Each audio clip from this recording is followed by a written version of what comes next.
In a different time, it was arcade games, not home console games, that drove video game sales. Be it in malls, bars, grocery stores, bowling alleys, arcades, or more, these machines were once everywhere, and our desperation for quarters fueled a nearly bottomless desire to play games. In today's video, we're going to review the top 10 best-selling arcade games. Now, to be clear, I don't mean highest grossing, that's a different list, and I honestly think one that's less impactful. By best-selling, I mean how many units of an arcade game actually sold to vendors. Starting off this list is Track and Field, which was also known as Hyper Olympic in Japan and Europe. This 1983 game, released just before the 1984 Summer Olympics, allowed players to compete in one of 6 Olympic events: the 100-meter dash, long jump, javelin throw, hammer throw, high jump, and 110-meter hurdles. There were only 3 buttons in the game: 2 for running and 1 for action, although later versions actually had to replace the 2 running buttons with a trackball, since the buttons tended to get smashed to oblivion. In the game, players had to beat a certain point threshold to advance to the next event, and failing to do so enough times would lead to a game over. The game was a hit across the world. It was the 3rd highest grossing game in North America in 1984, and the highest grossing game of the year in the United Kingdom. The game was first released in Japan, then licensed to Atari for North American distribution. Ports were limited to the ZX Spectrum and Amstrad CPC, and neither of those did well. However, fast forward 8 years, and the game was updated and re-released as Track and Field in Barcelona. That game was available for the Nintendo in 1992. The game was popular enough that, in 1984, Konami and Centuri organized a massive, simultaneous video game competition for the game. The competition had over 1 million people participating simultaneously, creating the world record for largest video game competition of all time, a record that still stands 41 years later. That gets even more remarkable when you consider that the tournament was held in a pre-internet age. Track and Field actually had a positive impact on sports games as a whole, leading to a boost for that genre. Many sports games, including Punch-Out and 10-Yard Fight, were hits that year. Furthermore, 1984 was the year that Nintendo released their Versus arcade system, which took advantage of many other games, including Versus Tennis, Versus Baseball, and Versus Dr. Mario. Next is Defender by Williams Electronics. Your job is to destroy the aliens. Relatively simple, but there are many things that make this game unique, chief among them. For such an early game, it had a lot going on, and introduced an array of complexities to gameplay. Defender was a side-scroller, but you could go left or right. There were also a series of buttons that made the game different. Yes, you had a joystick that controlled elevation, but buttons would release smart bombs, move the ship left to right, or, as a worst-case scenario, put you into hyperspace and thus a new location, one where you might be safe or reappear in the middle of an asteroid and die. The buttons were similar to Asteroids' layout, so for all the newness of the game, players had something that they were familiar with.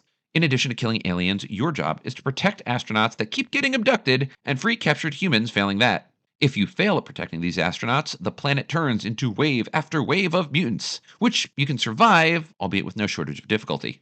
Defender also features some extremely distinctive sound effects, ones that are instantly recognizable by those who enjoyed the game. As one YouTube commenter said about the game, "I'm 52 years old, and just the sound brings me to tears." Defender was the first effort by Williams, better known for their pinball games, to make an original arcade game. That probably explains why the game is so different than everything else that was on the market at the time. The game was created by Eugene Jarvis, who noted that he had a huge amount of creative freedom as a result of the newness of Williams' games to the markets. Brainstorming sessions among the programmers moved the game from a mere Space Invaders ripoff to its own unique world. The idea of a comeback, surviving waves of mutants, was added as part of Jarvis's attempt to have the game mimic the ups and downs of life. To accommodate the new gameplay, Defender featured a wider monitor than usual, 320 by 256 pixels as opposed to the industry standard of 256 by 256. The game used pixel graphics as seen in both the gameplay and the particle explosions when enemies die. In addition to moving 70,000 cabinets, the game also generated more than $1.5 billion in revenue. Critics loved it. It topped the charts of Playmeter in August 1981 and was praised by its competitors, including Midway, as being amazing. Specifically, critics noted that the game was difficult, but dedicated players could find a way to master it. The game would go on to be ported to many other systems, including the Atari 2600, where it sold over 3 million cartridges, becoming the 7th best-selling game in that system's history. Developed by Konami and released in the summer and fall of 1981, is a game that broke the mold. Unlike most games on this list, it's not a platformer or a space shooter, instead, settling into an action puzzle hybrid. The game's formula is built around the deceptively simple. You are, of course, the frog. Your job is to steer the frog within a certain time limit across a road, dodging a series of obstacles that move at different speeds and come with increasing difficulty.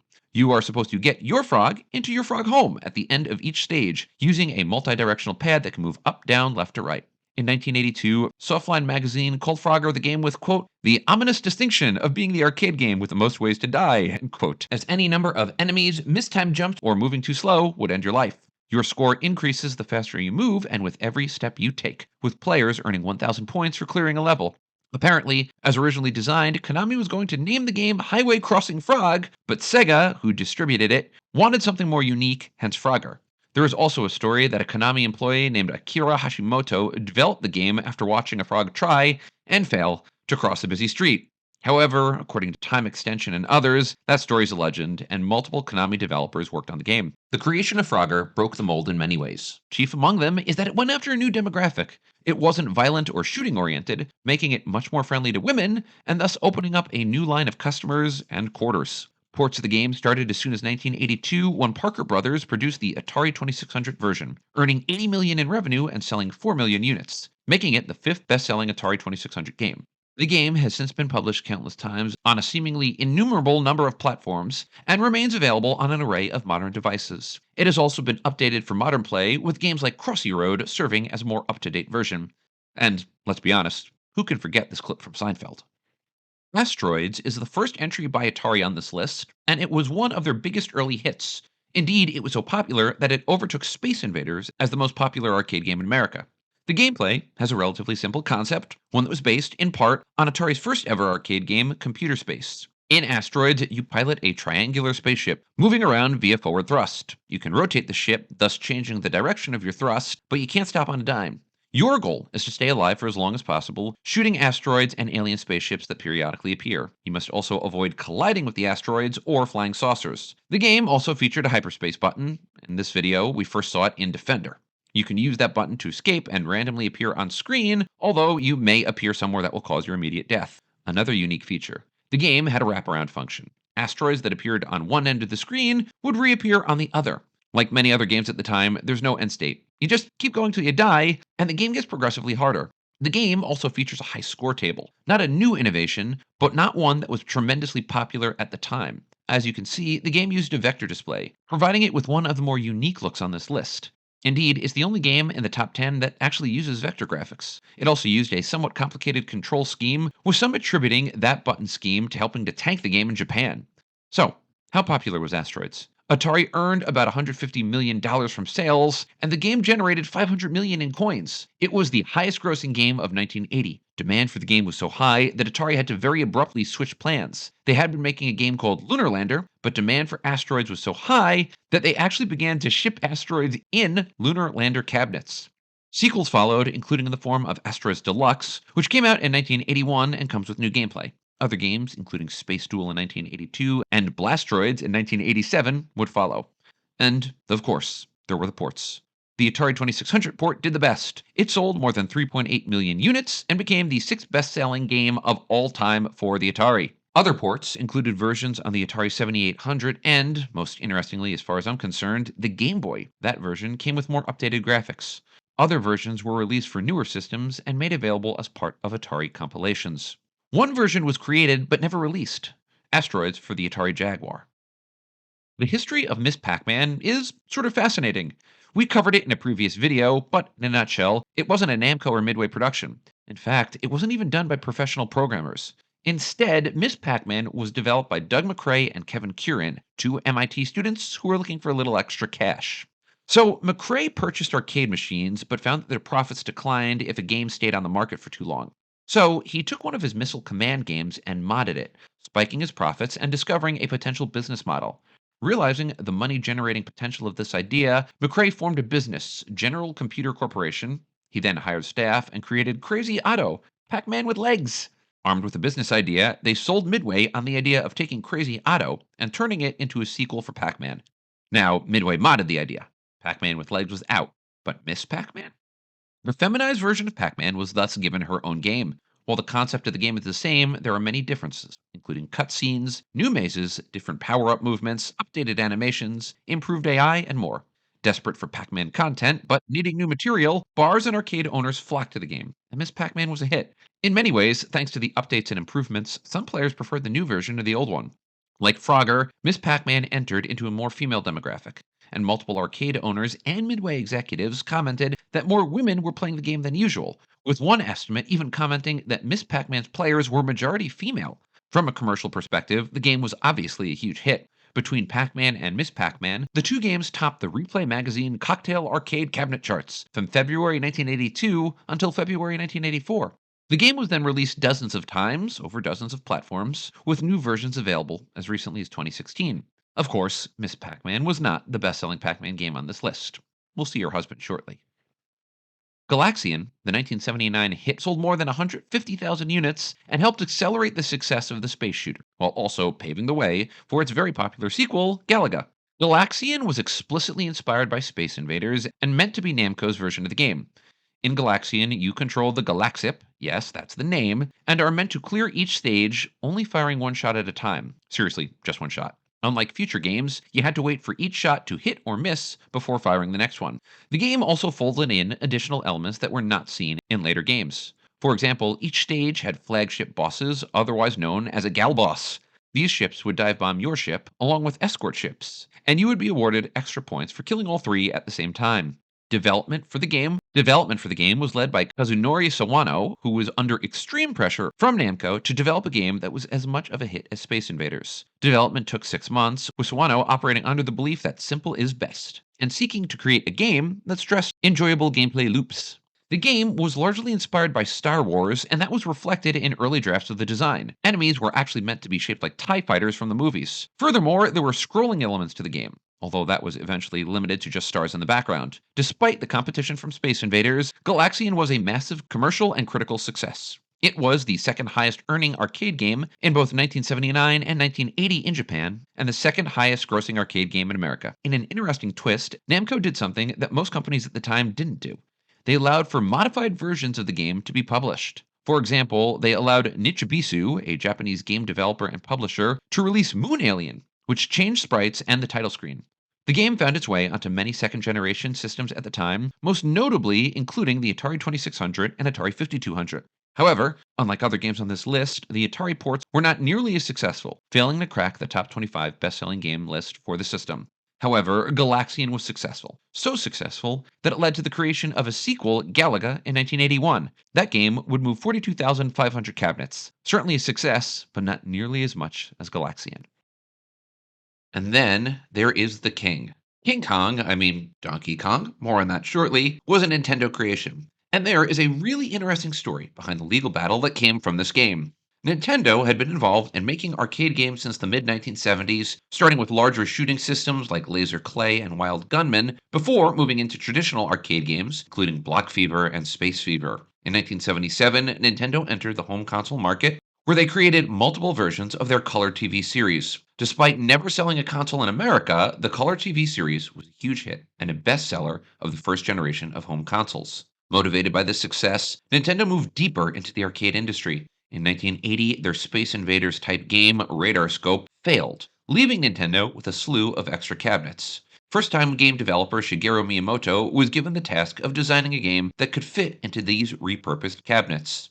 Originally, he tried to create a Popeye-based game, but Nintendo was unable to obtain the license to use the characters. As such, Miyamoto pivoted. Bluto became a gorilla named Donkey Kong, Popeye became Mario, and Olive Oil became Pauline. This game marked the first appearance of all three legendary Nintendo characters. Donkey Kong was one of the first platformers ever to appear, and it was easily the most successful on this list. In the game, you play as Mario with the goal of rescuing Pauline. You reach Pauline by fighting your way through a series of stages, climbing ladders, navigating conveyor belts, collecting power-ups, and avoiding the obstacles thrown at you by Donkey Kong. Between its fun design and new style of gaming, Donkey Kong became a massive hit, easily becoming the biggest arcade game that Nintendo ever produced. It also became an international success and generated hundreds of millions of dollars for Nintendo. Critics loved the game, praising its uniqueness, and the game sold rapidly, with Nintendo needing to expand manufacturing capacities in America due to long wait times from Japan.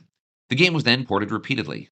First, it became a Game & Watch game, where it sold 8 million units, becoming the best-selling Game & Watch game ever made. Next, Coleco obtained the rights to the home console version, using the game as a pack-in game for the ColecoVision, where it sold 6 million units. Atari would then get their own version, releasing it on the Atari 8-bit computer. Nintendo would eventually remake the original game on its Nintendo Entertainment System. Of course, this was just the start for Donkey Kong. The next game, Donkey Kong Jr., came out in 1982. This time around, the roles are reversed, and you play as a Donkey Kong son, where you must save Donkey Kong from the evil Mario. The game also resulted in one of the stranger legal battles over video games. In April 1982, Universal Studios sued Nintendo, arguing trademark infringement over the King Kong movie. However, Nintendo was able to argue, successfully, that Universal themselves had once argued that King Kong was actually in the public domain. The courts sided with Nintendo, who was ultimately awarded $1.8 million in legal fees and lost revenues.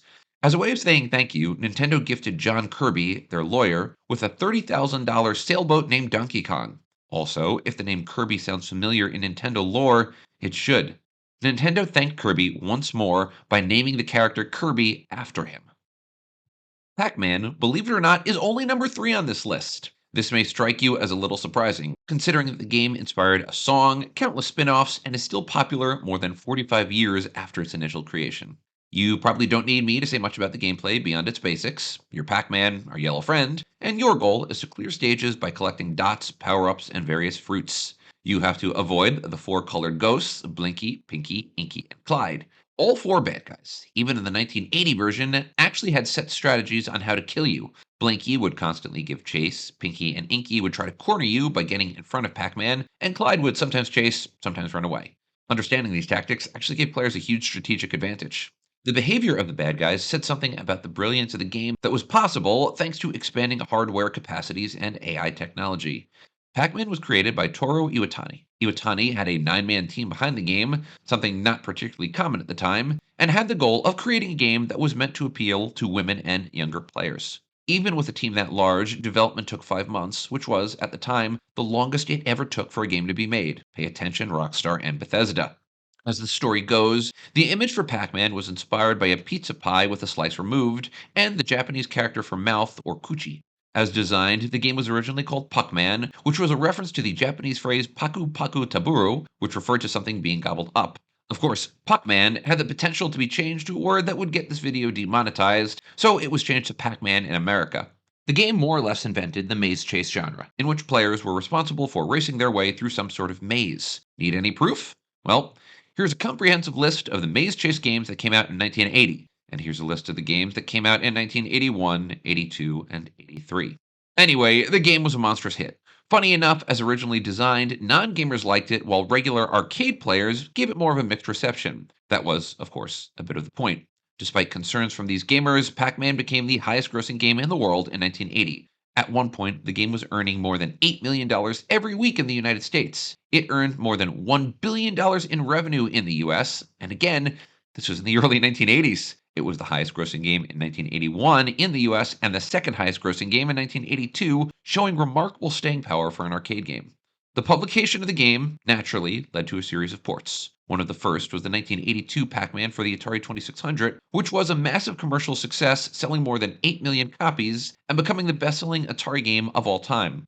However, the success of the game was more reflective of the hype surrounding the IP rather than the game itself, which was not the greatest. Constrained by memory and time, programmer Todd Fry's product was highly controversial and argued by many, including me, to have been a contributing factor to the 1983 video game crash. I actually did a video on the Atari 2600 Pac-Man, and you can find that link in the description below. Future ports, including the Atari 5200 and subsequent computers, were also commercial hits. More importantly, they were more faithful to the original game, and thus better received. The game is still highly popular today, and has been released in numerous compilations. Even more so than the number 1 game on this list, Space Invaders might be arguably the most impactful arcade game of all time. Its monstrous success helped to birth the arcade industry.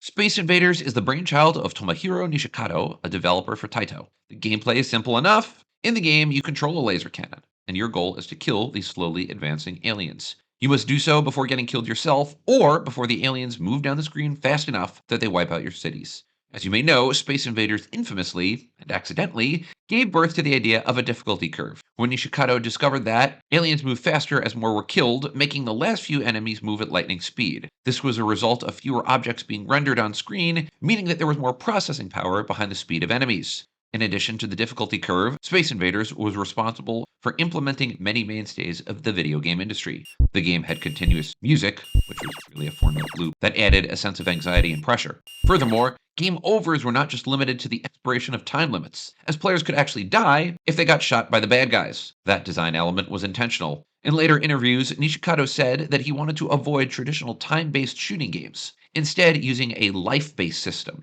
Nishikado would also work through many iterations of bad guys, cycling through tanks, fighter planes, battleships, and even soldiers. That last option, soldiers, was removed due to moral concerns about killing people. How the world has changed. There's also a story that Space Invaders was so popular that it caused a shortage of the 100 yen coin in Japan. That's an urban legend. Production of the coin was down in 1978 and 1979 when the game was popular. However, the fact that these stories existed at all is a testament to Space Invaders' staying power. Space Invaders grossed $670 million in 1978. There were between 200,000 and 300,000 machines in Japan in 1979, and it still wasn't enough to meet demand. At its height, the game had 8 million daily players in Japan and grossed more than $1 billion in the United States by the end of 1979. The game's massive success led to numerous ports, including to the Atari 2600, where it became the system's second best-selling game, moving more than 6.2 million units. Ports would appear on many future platforms, and all remain available in arcades and as apps today. So it's kind of fascinating and a little heartbreaking that the best-selling arcade game ever was made outside of the golden age of arcade games. But here we are. Street Fighter II by Capcom is the newest game on this list, but I need to clarify something because Street Fighter II's inclusion on this list is a little bit confusing. Street Fighter didn't come in just one edition. It came in a lot of editions. A lot of editions. In fact, there were at least 7 different versions of the arcade game, each of which moved tens of thousands or hundreds of thousand units. In total, these units sold more than 800,000 games, making it a better seller than Space Invaders. I included it on this list because honestly, while these games came with some tweaks, the core version of the gameplay never changed. The base version was Street Fighter II: The World Warrior. This game, published in 1991 by Capcom, was, quite frankly, revolutionary. There had been fighting games before, including the original Street Fighter, but this game had a series of brand new features that included 8 playable fighters, each of which had their own strengths, weaknesses, and special combos that could be found and unlocked. Different players could use different fighters based on their own playing style. The game also accidentally created fighting combos. This accidental feature was folded into future Street Fighter games and future fighting games in general. The game was fantastic for one player or two. A single-player mode featured a tournament style in which players could unlock incredibly difficult bosses. Of course, a second player could jump in at any time and begin a direct match. Furthermore, the fighting was complex. In addition to the joystick, there were 6 buttons the players could use: light, medium, and heavy punch and kick. Players had to balance speed and strength when determining which button to hit. The original arcade game moved 65,000 units across the world, enough on its own to put the game at number 11 or 10 on this list. Realizing that they had a hit, Capcom began producing different versions of the game. This included Championship Edition, Hyper Fighting, Turbo, and more. These games created additional features, new playable characters, and rebalanced certain fighters. Capcom immediately went to port the game, releasing Street Fighter II on an array of systems. It was the Super Nintendo version that sold best, selling 6.3 million copies and becoming the 5th best-selling game on that system. What you may not remember is that the game also appeared on other platforms. Street Fighter II appeared on a ton of computer systems, including for the Commodore 64 and other PCs. New versions of the game were even made as late as 1998 for the Sega Saturn and PlayStation. Street Fighter was one of the most successful fighting games of all time, and its success paved the way for future games and franchises. Future games continued to evolve on this base format, and new games continue today with a new game, Street Fighter VI, released in 2023. Arcade games may now be novelties, but it would serve those of us who grew up in the console era well to remember their impact. After all, every arcade game here was ported to a future home console, and in many cases, the game in question still remains deeply popular. Arcades themselves aren't as popular, but they are still bridges to the games we love today. And that is it for this edition of Almost Something, and as always, friends, I hope you enjoyed the video. If you did, a couple of asks. Please like or comment, let me know what else you want to see. Most importantly, honestly, please subscribe, and please be sure to click on the next video that the almighty YouTube algorithm has served up for you. As always, my friends, have a wonderful day out there, and I hope you enjoyed watching this video as much as I like making it. Take care, everybody.